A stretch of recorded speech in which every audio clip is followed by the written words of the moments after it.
Senang sekali saya Egit Hapsari bisa kembali hadir menemani Anda dalam dialog yang kali ini mengangkat tema pentingnya peran masyarakat akhiri pandemi yang disiarkan secara langsung dari Media Center Satuan Tugas Penanganan COVID-19 Graha BNPB Jakarta. Pemirsa, data beberapa hari terakhir menunjukkan tren kasus penyebaran COVID-19 di Indonesia terus mengalami peningkatan. Kunci utama pengendalian penyebaran COVID-19 adalah komitmen kuat seluruh elemen masyarakat agar tetap disiplin menerapkan protokol kesehatan. Peran pemangku kebijakan di tingkat lokal juga tak kalah penting dalam mengelaborasi kebijakan hingga berjalan efektif. Lantas bagaimana cara untuk mengoptimalkan kebijakan lokal dalam memutus penyebaran COVID-19? Telah hadir siang hari ini di studio narasumber pertama kita, seorang kepala daerah yang pernah mengalami betapa tidak nyamannya terpapar COVID-19 bahkan hingga harus menjalani perawatan selama 20 hari di rumah sakit. Ada Dr. Hajah Selika Nur Rahadiana, Bupati Karawang, Jawa Barat. Terima kasih Ibu sudah hadir di studio siang hari ini. Gimana kabarnya? Terima kasih, alhamdulillah sehat. Alhamdulillah sehat ya. Saya juga sehat, alhamdulillah. Terima kasih sudah bertanya. Dan narasumber selanjutnya juga telah bergabung melalui video conference tim pakar perubahan perilaku Satuan Tugas Penanganan COVID-19 Nasional, Bapak Turo Wongkaren PhD. Halo, apa kabar Pak Turo? Baik, Mbak Egit, apa kabar? Terima kasih. Iya, sehat ya Pak ya? Sehat, Iya. Syukurlah sejauh ini sehat. Iya, tumben nih kali ini kita ngobrolnya melalui video conference ya Pak Turo ya? Iya, mesti siap-siap lagi ke Jakarta. Iya, siap Pak. Oke, pertama-tama saya langsung aja tanya sama Bu Sally yang ada di sini, pengalamannya. Kan Bu Sally sebenarnya beberapa waktu lalu nih videonya sempat viral ya Bu ya, waktu memimpin apel itu ternyata mengalami sesak dan ternyata terkonfirmasi positif waktu itu. Mungkin sekarang sudah sembuh ya, tentunya sudah sehat. Tapi mungkin bisa diceritakan pada kita bagaimana pengalaman sebagai survivor dari COVID-19. Ya, terima kasih. Tanggal 26 Maret saya dinyatakan terkonfirmasi positif, dan pada saat itu seminggu sebelumnya memang ada kegiatan tingkat Jawa Barat yang dilaksanakan di Kabupaten Karawang, dan beberapa hari setelah itu saya mendapat kabar bahwa di acara tersebut ada kurang lebih 4-5 orang dari luar Karawang tentunya terkonfirmasi positif, sehingga pada saat itu menjadi kewajiban saya untuk mengecek kondisi yang ada di Kabupaten Karawang, khusus yang memang duduknya berdekatan dengan yang terkonfirmasi positif.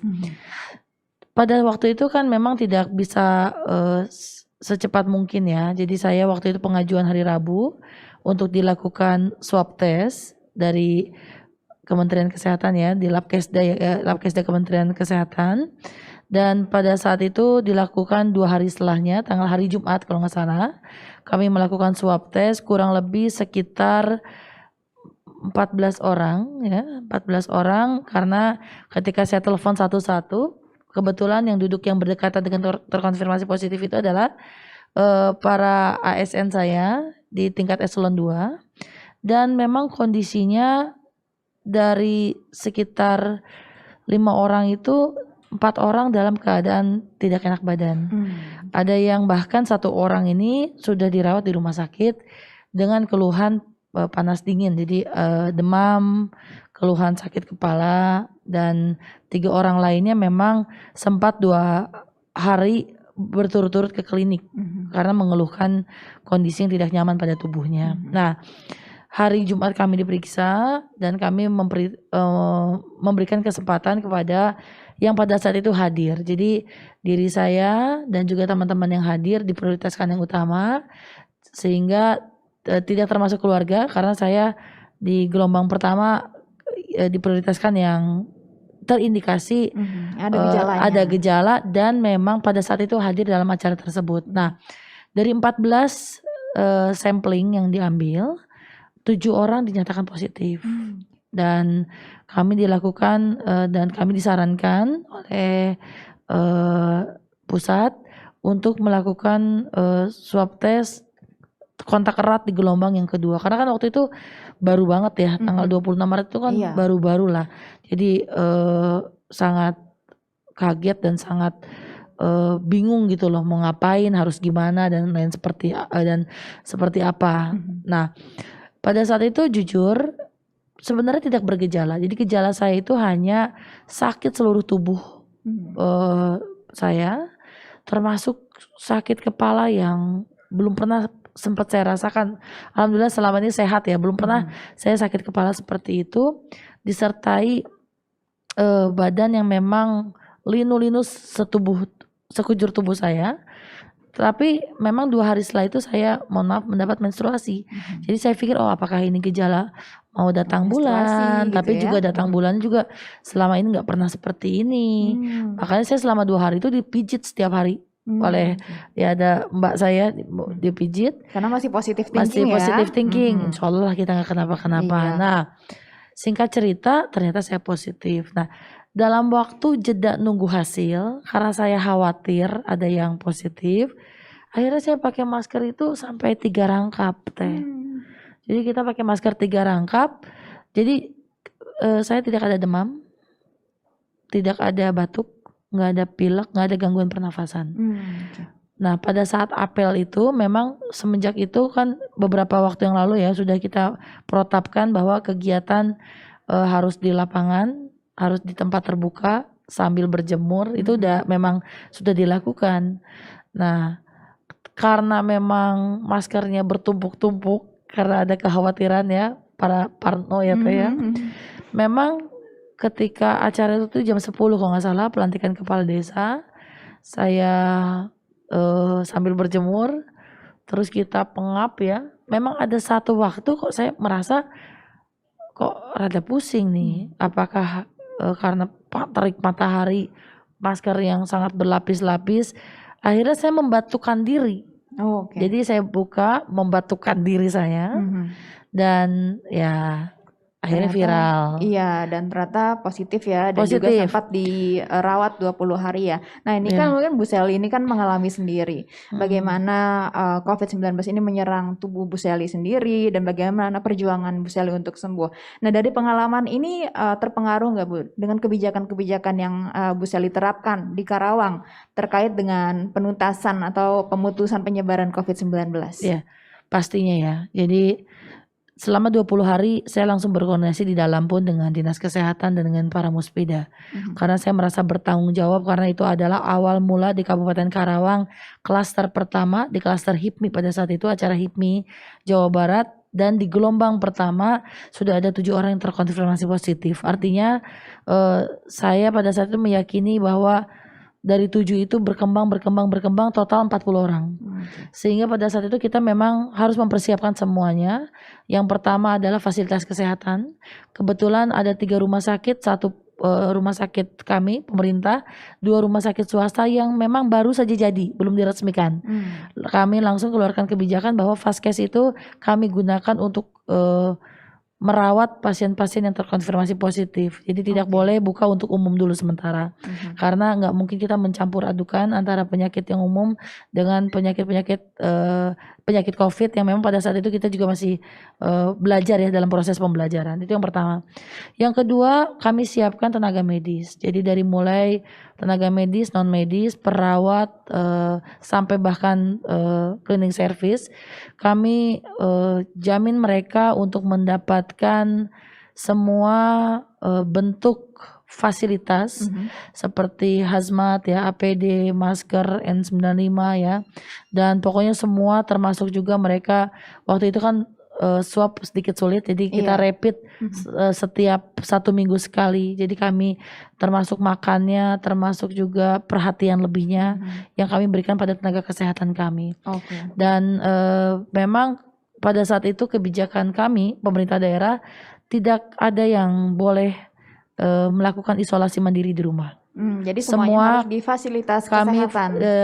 ambil atau kami bagaimana pemulihan mereka itu dilakukan di fasilitas kesehatan.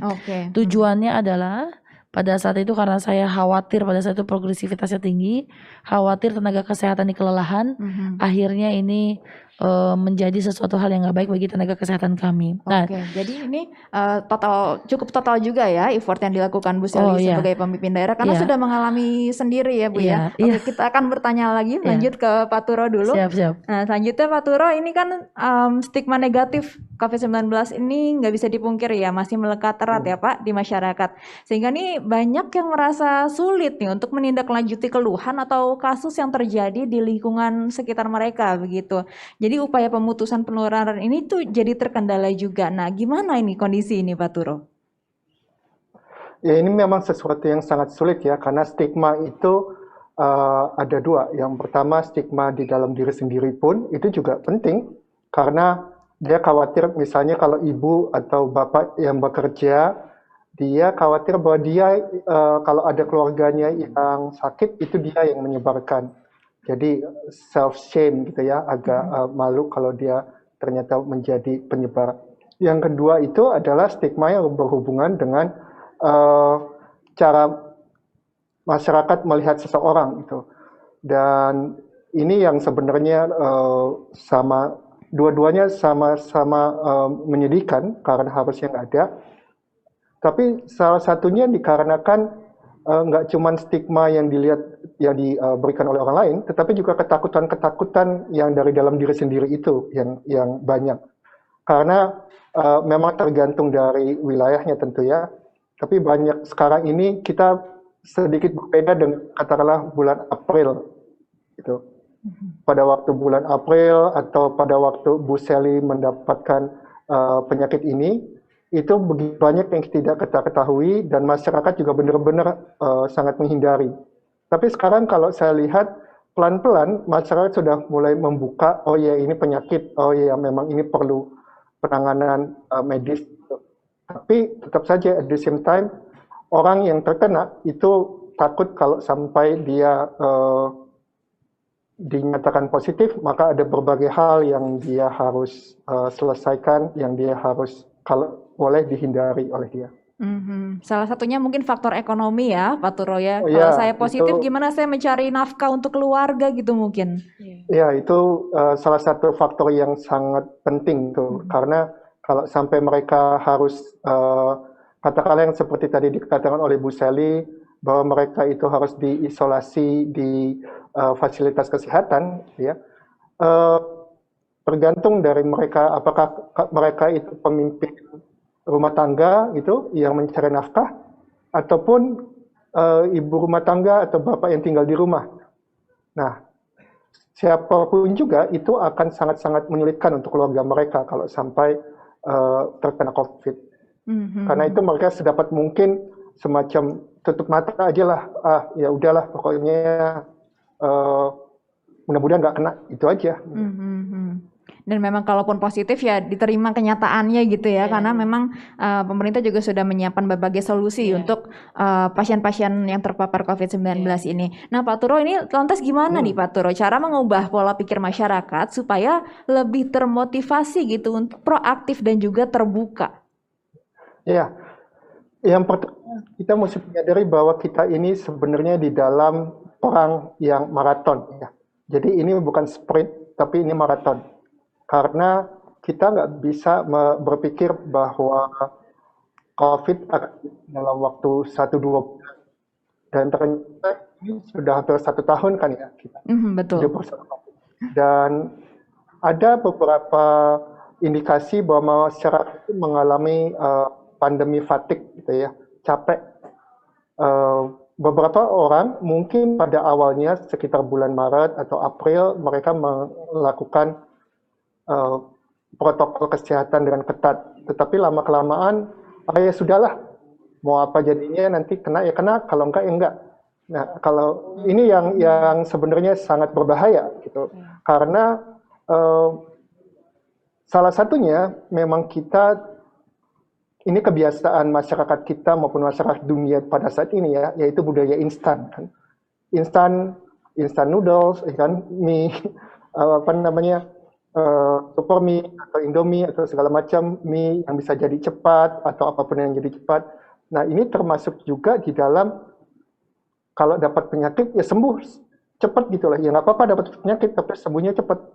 begitu sembuhnya nggak cepat atau ternyata pandeminya lama, itu mereka frustasi. Dan frustasi ini yang membuat kita melihat banyak orang yang seakan-akan sudah tidak lagi mengindahkan pentingnya protokol kesehatan itu. Dan dikhawatirkannya kalau misalkan kondisi ini terus terjadi, ini akan semakin lama ya penuntasannya Justru ya, Pak Turo. memperpanjang apa yang mereka Betul. takuti atau mereka nggak suka gitu karena mereka maunya selesainya cepat, justru malah yang terjadi adalah sebaliknya. Nggak sudah-sudah ya. Nah, Bu Sally, ini kan Karawang ini kan merupakan area industri ya. Banyak masyarakat nih artinya yang harus bekerja di ruangan yang tertutup dalam jangka waktu tertentu, berjam-jam seharinya. Nah, langkah apa saja sih Bu Sally yang diambil supaya tidak terjadi penularan COVID-19 di Karawang, terutama di daerah industrial ini? Iya, tentunya udah beberapa kali kami lakukan terkait masalah kebijakan, mengeluarkan yang namanya surat edaran, surat himbauan untuk melakukan sebagian kerja untuk di rumah ya. Jadi ada pembatasan pekerja yang bekerja di dalam pabrik dan itu udah dilakukan oleh perusahaan-perusahaan yang ada di Karawang. Apalagi memang sempat juga ada klaster-klaster industri di Karawang, 2 atau 3 perusahaan yang pada saat itu memang satu bidangnya kami tutup sementara sampai benar-benar dinyatakan clear. Jadi memang itu dilakukan oleh teman-teman perusahaan sampai sekarang, bahkan mereka ini memang lebih disiplin sebenarnya untuk mentaati semua aturan dan anjuran yang dilakukan oleh pemerintah daerah. Karena mereka juga banyak kekhawatiran justru ketika mereka ada yang terkena positif, produksi mereka berhenti. Betul. Kalau produksi mereka berhenti, kerugiannya lebih besar. Jadi lebih baik mereka memang sedikit demi sedikit mereka bertahap untuk memang melakukan AKB, adaptasi kebiasaan baru, dengan memang membatasi lah pekerja mereka daripada mereka menimbulkan kerugian yang lebih besar. Betul. Dan saya lihat cukup sangat baik dan patuh perusahaan-perusahaan kami yang ada di Karawang, karena memang mereka kan rata-rata perusahaan juga dari luar ya, sehingga memang prokesnya itu benar-benar dijaga dengan sangat baik. Baik ya jadi perusahaannya. Nah, di luar dari wilayah industrial sendiri, secara keseluruhan masyarakat Karawang bagaimana responnya? Ya begini, kalau memang ini kan udah hampir setahun ya, jadi kalau awal di bulan Maret April ya, saya melakukan PSBB itu sampai 2 kali, terus juga PSBM, terus juga baru AKB, adaptasi kebiasaan baru. Memang hal yang wajar juga ketika memang masyarakat nih hari ini udah ada lelah tadi seperti beliau bilang Pak Turo ini, sehingga masyarakat sekarang lebih mungkin di lapangan ini ya udah deh, kalau memang saya nasibnya kena ya kena. Nah, ada memang pikiran-pikiran seperti itu, tapi kami sebagai pemerintah, aparat TNI, aparat Polri, tokoh agama, tokoh masyarakat, setiap hari ini kami menjadi agen-agen promosi kesehatan. Dan itu wajib dilakukan. Karena memang ketika saya dapat itu memang jempling deh, semua diam di Karawang ini, nggak ada yang keluar rumah. Karena memang mungkin contohnya adalah wah bupati aja kena, apalagi saya. Tapi memang sekarang ini harus kami benar-benar, pertama secara regulasi kami perketat. Misal untuk hari ini tidak ada kafe, restoran yang boleh buka di atas jam 8 malam. Jadi semua harus tutup, sistemnya take away di atas jam 8 malam. Itu juga kan salah satu antisipasi lah untuk penularan COVID lebih tinggi lagi, dan minimal memang ada beberapa kebijakan-kebijakan yang kami keluarkan agar semua terkendali masalah penularan COVID. Ini ternyata pandemic fatigue ini bukan hanya dialami masyarakat di Karawang aja ya, tapi kita bersama. Secara psikologis memang kita bisa saja lelah dengan pandemi ini. Nah, tapi Pak Turo ini kan berhubungan dengan pandemic fatigue nih. Kita mungkin masyarakat sudah mulai lelah melakukan protokol kesehatan. Tapi pendekatan seperti apa Pak Turo supaya masyarakat ini mau mengerti dan juga terbuka kesadarannya dalam menerapkan protokol kesehatan, bahkan nggak perlu menutup diri nih jika ada keluarga atau dirinya mengalami gejala COVID mungkin di tengah kondisi pandemic fatigue yang seperti Pak Turo sampaikan tadi? Pendekatan yang paling baik sebenarnya salah satunya yang sedang kita lakukan saat ini, yaitu meminta Bu Sally yang nggak cuman bupati tetapi juga dokter menceritakan pengalaman beliau pada waktu beliau sakit. Ya. Kenapa? Karena orang kan mungkin nggak sampai berpikir memang fatal gitu aja, tetapi mereka berpikir ya kalau kena, kalau enggak gitu. Toh yang mati juga sedikit gitu kan kalau nggak data. Tapi bukan cuma soal yang mati sedikit kalau kita bandingkan angkanya, tetapi kalau kena itu sama sekali nggak enak gitu. Dan dampak jangka panjangnya untuk COVID itu masih banyak yang belum kita ketahui. Tapi setiap hari seakan-akan ada hal yang baru yang kita pelajari dari COVID, yaitu mereka yang tanpa gejala misalnya ternyata paru-parunya rusak gitu, dalam jangka panjang, karena sekarang kan udah cukup lama untuk membandingkan. Mereka yang gejalanya ringan tapi ternyata ada sesuatu di organnya itu yang tidak berfungsi sebagaimana seharusnya lagi. Nah, hal-hal yang semacam ini yang mungkin kita perlu ceritakan, dan lebih banyak penyintas COVID dari berbagai kalangan, dokter, pejabat pemerintah, tokoh masyarakat, yang kebetulan Bu Celi tiga-tiganya ya, gitu, menceritakan pengalaman mereka bahwa ini jangan dianggap enteng gitu. Termasuk juga saya lihat beberapa sekarang lagi beredar kan viral seseorang yang badannya itu sangat bugar gitu, karena dia berolahraga segala macam, tetapi dia harus dirawat selama 17 hari. Gitu. Ini menunjukkan bahwa memang COVID tidak pandang bulu. Gitu. Kita bisa saja memang menekankan pada satu, saya menjaga imunitas saya kok dengan cara berolahraga. Tetapi kalau kita tidak menjaga hal yang lain, karena imun aman itu tiga-tiganya harus dilakukan dan secara konsisten terus-menerus. Satu aja bobol, yang lain seakan-akan dalam tanda kutip nggak ada gunanya karena tetap akan bobol semuanya gitu. Itu yang memang harus kita ingat. Jadi jangan sampai lengah dari semua lini gitu. Ini kita kayak total football kita ya, kalau kita perang gitu total, karena satu aja terbuka itu musuh akan langsung masuk